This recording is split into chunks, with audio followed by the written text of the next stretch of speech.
Hello, my brilliant students, and welcome back. Your exams are so close now, and I just know you're going to do an amazing job. So today, we've got a very special mission to get you 100% ready. Let's do this. Namaste mere pyare bachcho, welcome back everyone. Today's mission, should you choose to accept it, is to absolutely conquer your English exam with a huge smile. Are you ready? Okay, let's jump right in. All right, first up, let's put on our detective hats. You know, the reading comprehension part of your paper is really just a mystery waiting for you to solve. All the clues are right there in the text. Come on, let's find them together. Okay, so here's the mystery. There's this man, Nolan, right? He was the main suspect in a huge jewelry robbery. But then he suddenly dies. And guess what? The police never, ever found the stolen jewels. So the big question is, where did all that loot go? Ooh, exciting, isn't it? Now here's the main clue. As he was dying, Nolan made a will, and in it he left everything, to his partner, a man called Davenport. This included his house, his money, and, get this, his palm tree nursery. A nursery for palm trees. That sounds a little bit strange, don't you think? Very suspicious. All right, my detectives, let's test those sharp skills of yours with a question from your book. In the story, Encyclopedia Brown's parents never call him Encyclopedia, but why? Is it A, B, C, or D? Go on, you can pause for a moment and think it over. The answer is hidden right there in the text, just like a clue in a real case.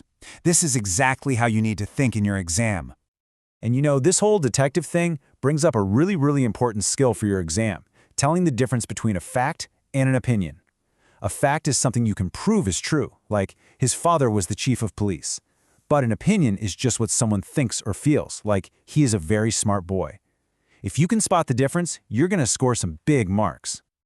Okay, detective work is done. You all cracked the case.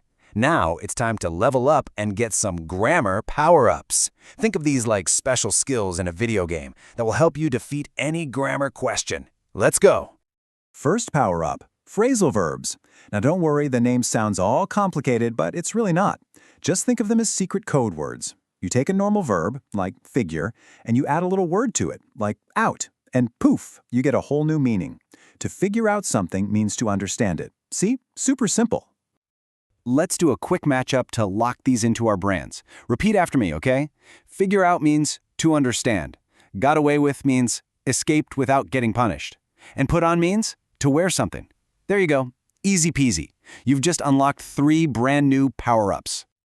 All right, team, get ready. It's time to face the big boss of grammar, reported speech. I know. So many students get worried about this one. But I am telling you, with the secret strategy I'm about to show you, it's actually super simple. You are going to become a master at this right now. Here it is, our 4-step master plan for reporting questions. It's so easy. Step 1. Change the reporting verb. Usually said becomes asked. Step 2. Turn the question into a normal sentence. Step 3. Change the tense of the verb. And step 4. Just cut out the quotation marks and the question mark. That's it. Just 4 little steps. Let's see it in action. Here's the direct speech. Aditi said, "Were you able to see his face?" Now, go on. Pause right here and try to change it using our 4 steps. Give it a shot. Okay, are you ready? The answer is, Aditi asked Rahul if he had been able to see his face. See? You did it! Boss level, defeated. Woohoo! You guys are doing so well. You've mastered reading, you've powered up your grammar, and now for my absolute favorite part. It's time to unleash your amazing imagination. Your next mission is all about creative writing. This is where the fun really begins. So what is an imaginative essay? It sounds very fancy, doesn't it? But really, it's just a story that comes straight from you, from your ideas, your experiences, and your unique way of looking at the world. It's your chance to just be creative. So, what's the recipe for a perfect essay? Well, it's like making your favorite snack. You need the right ingredients, you need a catchy start, a clear setting so we know where we are, some cool characters, a main story or plot, and of course a great ending. Mix it all together, and that's your secret sauce for an awesome essay. Just listen to this fantastic idea from the sample essay, an ordinary student who is secretly a superhero named EcoFlash. How cool is that? See how a simple idea can turn into such a cool story? What's your secret superhero power?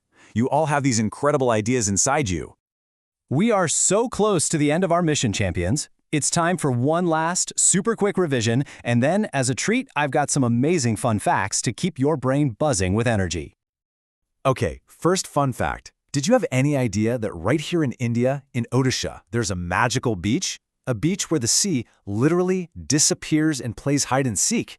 It's a real place called Chandipur Beach. Can you imagine that? How far does it disappear, you ask? A whopping 5 kilometers. That's how far the water pulls back from the shore.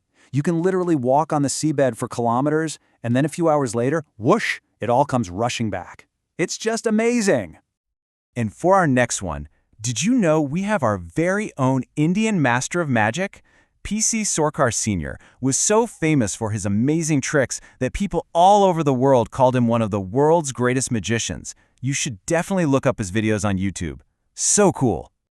And with that, mission accomplished. You did it. You have all the skills, all the power-ups, and all the confidence you need. You are so ready to ace this exam. So, my final question to you is, what amazing, incredible story will you write first? Go on, be brilliant. I'll see you next time. Bye-bye.